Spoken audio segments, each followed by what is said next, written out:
생명과 사망, 복과 화를 너희 앞에 두었다라는 제목으로 하나님 말씀 준비하도록 하겠습니다. 사람들은 일반적으로 하나님의 말씀대로 사는 것을 어렵다라고 생각을 합니다. 여러분들은 어떻습니까?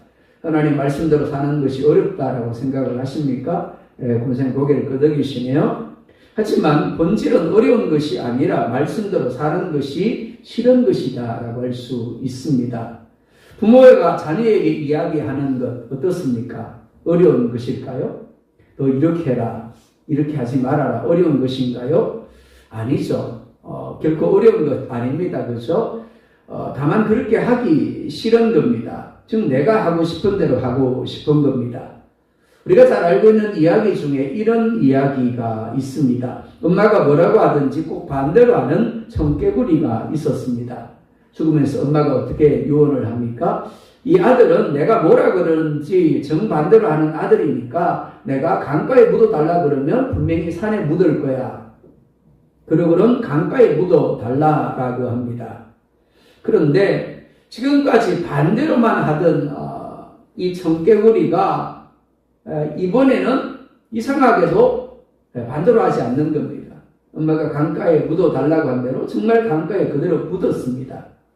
그리고 어떻게 합니까? 비가 올 때마다 엄마 무덤이 떠내려갈까 슬피 우는 겁니다. 청개구리가 올 때마다 비 오겠네 라고 우리는 생각을 하는 거죠. 그러니까 이 이야기가 우리에게 이야기하는 것이 무엇일까 하면 청개구리가 엄마 말에 순종하는 것이 어려웠던 것이 아니라 그렇게 하기가 싫었던 것임을 우리가 이야기하고 있는 겁니다. 이는 우리도 마찬가지입니다. 하나님의 말씀대로 사는 것은 단순히 우리의 능력이 부족하다라거나 우리의 연약함의 문제가 아닙니다. 마음의 문제이고 믿음의 문제입니다. 더 깊이 말하면 죄의 문제입니다. 인간은 하나님보다 자기 자신을 더 사랑합니다. 그러다 보니까 하나님의 말씀보다 자기 뜻을 자연스럽게 선택하려고 하는 경향들이 있습니다. 그래서 하나님은 오늘 말씀 속에서 이 명령은 어려운 것도 아니고 먼 것도 아니다라고 말씀을 합니다. 그리고 생명과 사망, 복과 저주를 우리 앞에 두시고 생명을 택하라라고 권면을 하십니다. 그리고 그 생명의 길은 예수 그리스도 안에서 완성이 되어집니다. 예수님은 우리가 실패한 순종을 완전하게 이루시고 십자가에서 우리의 불순종의 죄를 대신 담당하셨습니다. 그러므로 신앙은 단순히 착하게 살려고 애쓰는 것이 아니라 예수님을 믿고 예수님을 따라가는 삶이다라고 할 수 있습니다. 첫 번째로 말씀은 멀리 있지 않음을, 순종은 불가능한 것이 아니라 가능한 것임을 말씀을 합니다. 11절 말씀 함께 봅니다. 내가 오늘 내게 명령한 이 명령은 내게 어려운 것도 아니요 먼 것도 아니라. 아멘. 일반적으로 무언가를 정말 하려고 하는 사람은 막힌 상황에서도 방법을 찾는다라고 합니다. 어떻게 하면 할 수 있을까를 생각을 하죠. 반면에 하기 싫어서 하면 어떻습니까? 자, 여러분들이 전화를 받았는데 정말 만나기 싫은 사람이에요. 근데 시간이 지금 남아 돌고 있습니다. 그 사람이 지금 만나자고 합니다. 그럼 여러분 어떻게 하실 겁니까? 어떻게 해서는 안 만날 핑계를 대려고 할 겁니다. 왜냐하면 만나기 싫기 때문이죠. 그렇습니다. 말씀 앞에서도 마찬가지입니다. 하나님은 성경을 우리에게 주시면서 야 이거 잘 보관해 라거나 혹은 생활하는데 참고해 라고 말씀하시지 않았습니다. 하나님의 백성이 되었기 때문에 하나님의 백성으로 어떻게 살아야 하는가를 보여주고 가르쳐주는 하나님의 명령입니다. 하지만 많은 사람들이 하나님의 말씀대로 사는 것이 너무 어렵다라고, 너무 힘들다라고 이야기를 합니다. 하나님이 너무 힘든 요구를 하신다라고 합니다. 하지만 하나님은 이렇게 말씀하죠. 이 명령은 어려운 것도 아니고 먼 것도 아니다. 하나님이 이렇게 말씀하시는 이유가 무엇일까요? 12절, 13절도 봅니다. 시작. 하늘에 있는 것이 아니니 네가 이르기를 누가 우리를 위하여 하늘에 올라가 그의 명령을 우리에게로 가지고 와서 우리에게 들려 행하게 하려 할 것이 아니요 이것이 바다 밖에 있는 것이 아니니 네가 이르기를 누가 우리를 위하여 바다를 건너가서 그의 명령을 우리에게로 가지고 와서 우리에게 들려 행하게 할 것도 아니라. 아멘. 하나님의 말씀은 하늘 끝에 있어서 하늘에 올라가서 가져와야 하는 것이 결코 아닙니다. 바다 건너 어딘가에 숨어 있어서 우리가 바다를 건너가서 찾아와야 되는 것도 아닙니다. 하나님이 이미 밝히 66권의 성경을 통하여 우리에게 말씀하시고 보게 하시고 들려주신 겁니다. 이스라엘 백성들은 광야 40년 동안 수없이 반복해서 하나님의 말씀을 들었습니다. 이제 가나안에 들어가기 직전 모압 광야에서 하나님은 저런 말씀을 모세를 통하여 주시는 것이 아니라 이미 들었던 말씀을 반복해서 다시 그들에게 들려주십니다. 그러면서 순종하라고 하십니다. 14절 또 봅니다. 오직 그 말씀이 내게 매우 가까워서 내 입에 있으며 내 마음에 있은즉 내가 이를 행할 수 있느니라. 뭐라고요? 내가 이를 행할 수 없느니라 라고 말씀하지 않죠. 말씀이 네게 가까이 있다. 그것도 매우 가까이 있다라고 말씀을 합니다. 이는 거리를 말씀하는 게 아닙니다. 하나님의 뜻이 이미 우리의 삶 속에 들어와 있다라는 의미입니다. 우리는 대부분 하나님의 뜻을 몰라서 불순종하는 것이 아닙니다. 알면서도 하지 않는 경우가 더 많습니다. 용서해야 하는 줄 압니다. 알면서도 안 하죠. 하기 싫은 겁니다. 기도해야 하는 줄 압니다. 그리고 예배를 해야 하는 줄 압니다. 안 하는 겁니다. 말씀을 붙들고 살아야 하는 줄 압니다. 그런데 하지 않습니다. 능력이 없었을까요? 정말 부족했을까요? 연약했을까요? 아닙니다. 우리 안에 하나님보다 내 뜻을 더 사랑하는 죄성이 있기 때문입니다. 죄의 본질은 단순히 나쁜 행동이 아닙니다. 하나님 없이 내가 하나님이 되어 살고 싶은 마음입니다. 아담과 하와가 선악과를 따먹습니다. 그게 원죄죠. 왜 따먹었죠? 하나님이 따먹지 말라고, 따먹으면 반드시 죽을 것이다라고 하셨는데 왜 선악과를 따먹었습니까? 성경은 이렇게 말씀을 합니다. 그것을 따먹으면 하나님 같이 될 것이다. 그렇습니다. 하나님처럼 되고 싶었던 겁니다. 내가 하나님이 되어서 내 마음대로 내가 하고 싶은 대로 하고 싶었던 거예요. 죄악의 본성은 바로 그것입니다. 인간은 지금도 하나님 말씀보다 자기 감정, 자기 욕망, 자기 편함을 더 사랑합니다. 하나님 믿습니다. 하나님 사랑합니다. 그런데 문제가 뭐라고요? 정말 중요한 순간에 하나님보다 누구를 더 사랑한다고요? 자기 자신을 더 사랑하는 거죠. 정말 중요한 순간에 하나님 말씀보다 뭘 더 믿는다고요? 자기 생각을 더 믿어버리는 겁니다. 자기 몸의 상태를 더 믿어버리는 거죠. 자기 감정을 더 믿어버리는 겁니다. 어느 시골교회에 평생 새벽기도를 빠지지 않던 권사님이 계셨습니다. 어느 날 목사님이 신방을 가서 권사님을 대면하게 되었습니다. 근데 목사님이 가셨더니 권사님이 울고 계시는 겁니다. 목사님이 묻습니다. 권사님 왜 우세요? 그러자 권사님이 이렇게 이야기를 합니다. 목사님, 저는 평생 하나님의 뜻이 너무 어려운 줄 알았습니다. 그런데 이제 보니까 하나님은 큰 걸 제게 원하시는 것이 아니었습니다. 미워하지 말라고 하셨고 용서하라고 하셨고 예배의 자리를 지키려고 하셨고 말씀을 붙들려고 하셨는데 내가 어려워서 못한 게 아니라 내가 싫어서 못한 거였습니다. 그래서 그 죄를 깨닫고는 하나님 앞에서 울고 있는 거였어요.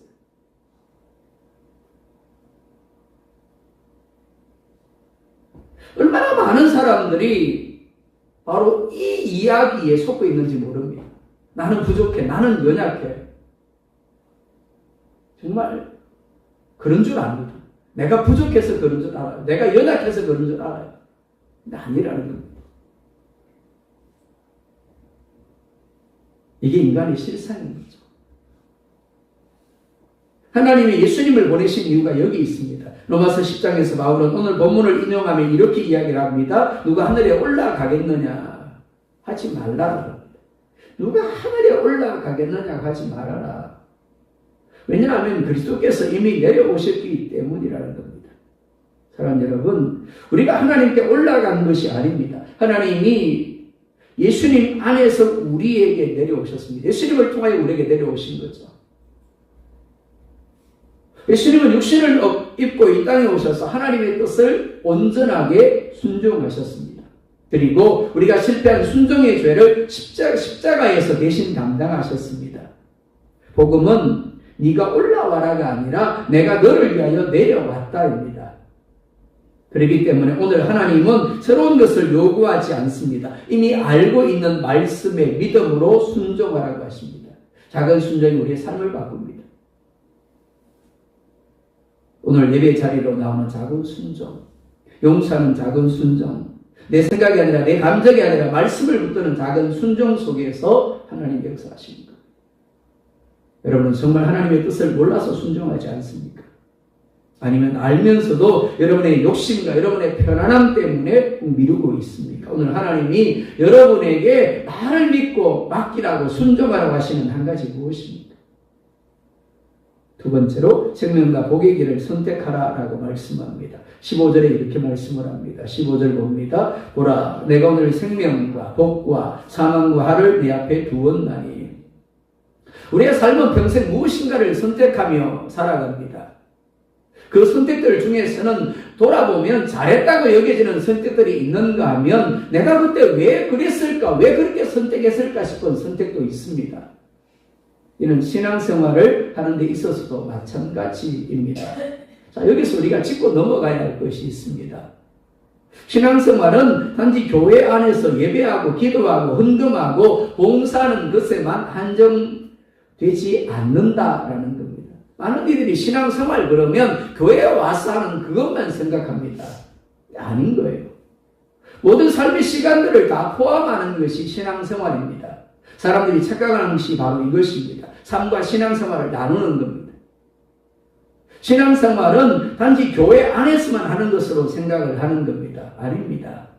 우리는 삶의 모든 시간 속에서 동일하게 신앙생활을 합니다. 가정에서 신앙생활을 합니다. 교회에서 신앙생활을 합니다. 직장에서 신앙생활을 합니다. 사람들을 만나서 또 신앙생활을 하는 거예요. 그래서 로마서 12장 1절에 이렇게 말씀을 합니다. 함께 봅니다. 여러분의 몸을 거룩한 산제물로 드리십시오. 이것이 여러분이 드릴 합당한 예배입니다. 뭐라고 말씀합니까? 우리의 몸을 하나님이 기뻐하실 거룩한 산제물로 드리라라고 이야기를 합니다. 이 몸은 우리의 몸을 가리키지 않습니다. 우리의 삶을 가리킵니다. 우리의 삶을 하나님이 기뻐하시는 산제물로 드리라고, 그것이 하나님께 드릴 합당한 예배라고 말씀을 합니다. 그렇습니다. 신앙생활은 교회에서의 신앙생활과 교회 이외의 장소, 즉 가정과 일터와 사람들과 관계 속에서의 신앙생활으로 나뉠 뿐 모든 삶의 시간들이 동일하게 신앙생활입니다. 그렇기 때문에 하나님은 우리가 교회 안에서만이 아니라 삶의 모든 시간 속에서 선택을 할 때도 믿음의 선택, 즉 영적인 선택을 해야 한다라고 말씀을 합니다. 15절이 뭐라 말씀합니까? 내가 오늘 생명과 복과 사망과 화를 내 앞에 두었다라고 말씀을 합니다. 이 말씀을 윤협에서 보았으면 합니다. 살거나 죽거나입니다. 복을 받거나 화를 받거나 아닙니다. 중간은 없습니다. 신앙은 결코 막연하지 않습니다. 하나님의 말씀은 결코 막연하지 않습니다. 우리가 가지고 있는 성경, 기독교의 경전은 겨우 66권에 불과합니다. 빨리 읽으면요, 한 달에도 다 읽을 수 있어요. 근데 불교는 어떻습니까? 그야말로 8만 대장경이라고 그러죠. 스님들조차도 평생 동안 한번 못 읽을 정도로 그렇게 양이 많답니다. 얼마나 좋아요, 우리는. 그러니까 누구라도 하나님의 뜻이 무엇인가를 분명하게 알 수 있는 겁니다. 성경은 하나님을 사랑하고 그 길을 행하고 그의 명령을 지키는 삶으로 생명과 복을 누리든지 아니면 하나님을 멀리하고 자기 욕망을 따라 말씀에 불순종함으로 사망과 저주의 사람이 되든지를 우리가 말씀합니다. 세상은 우리에게 뭐라 말씀합니까? 네 마음대로 살아. 너 편한 대로 살아. 네 생각대로 살아. 자유롭게 살아라고 이야기를 하죠. 하지만 세상이 말하는 자유는 진정한 자유가 아닙니다. 내가 왕이고 내가 하나님 되는 거죠. 그 길 끝에는 결국 공허함과 사망이 있을 뿐입니다. 내 마음대로, 내가 보기에 좋은 대로, 내 생각을 따라, 내 감정대로 행하게 되면 당장은 편할지 몰라도 결국은 어떻다라고요? 그 길 끝에 사망이 있는 겁니다. 왜? 주님이 가게 하시는 길이 아니기 때문입니다. 마태복음 7장에 뭐라 말씀하는데요? 주여, 내가 주의 이름으로 선지자 노릇하고 내가 주의 이름으로 귀신을 쫓아내고 내가 주의 이름으로 권능을 행하였나이다. 근데 뭐라 말씀하신다고요? 내가 너희를 도무지 알지 못하니 불법을 행하는 자다 내게서 떠나가라. 불법이 뭔데요? 살인하는 거예요? 도둑질하는 거예요? 강도질하는 거예요? 맞습니다. 그러나 그 본질은 뭐라고요? 내가 하나님 되는 거예요. 교회 밖에 있는 이들보다 더 불쌍한 사람들이 누군가 하면 교회 안에 있으면서도 자기 자신이 하나님이 되어 살아가는 사람들입니다. 예수님은 요한복음 14장 6절에서 이렇게 말씀을 합니다. 예수께서 이르시되 내가 곧 길이요 진리요 생명이니.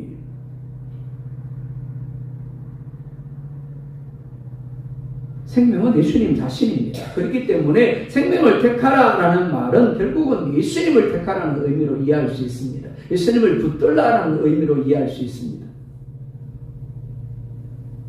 여러분, 정말 중요한 순간에 예수님을 붙들고 계십니까? 정말 중요한 순간에 예수님을 바라보고 계십니까? 정말 중요한 순간에 예수님을 택하고 계십니까? 그래, 맞아. 예수님이 나를 위하여 죽으셨지. 그리고 또 어떻게 해요? 맞아. 내가 예수님과 함께 죽었지. 그러니까 내가 이렇게 생각하면 안 되지. 내가 이렇게 말하면 안 되지. 내가 이렇게 살면 안 되지. 그러시나요?